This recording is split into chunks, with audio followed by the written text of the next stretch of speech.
C'est-à-dire qu'en fait, on fait beaucoup de réunions ensemble et de toute façon, on a les mêmes idées. Parce que l'histoire, on la connaît tous de la même manière, on l'a construit ensemble. Du coup, c'est très facile en fait, ça vient tout de suite.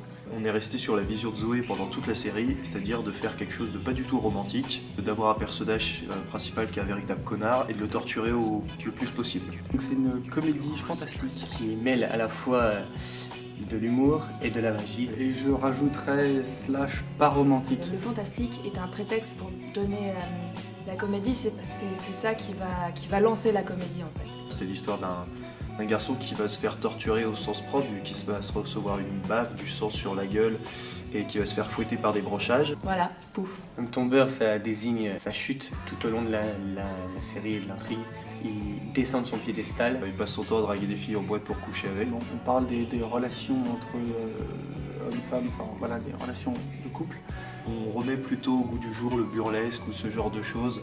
On s'inspire aussi de Bref, on essaye de faire quelque chose d'assez dynamique. On ne voulait pas tomber dans le romantisme, dans la comédie à l'eau de rose ou ce genre de choses. Effectivement, c'est un homme qui rencontre une femme, mais il ne tombe pas amoureux. Je pense que c'est une série qui remet à la place un petit con qui se pense dominant par rapport aux femmes. C'est un truc qui arrive à un mec, et c'est juste parce qu'il a rencontré une femme. C'est l'histoire d'un garçon qui mûrit en fait. Voilà. Je me suis dit que ça ne pouvait pas nous faire de mal à nous et à nos âges.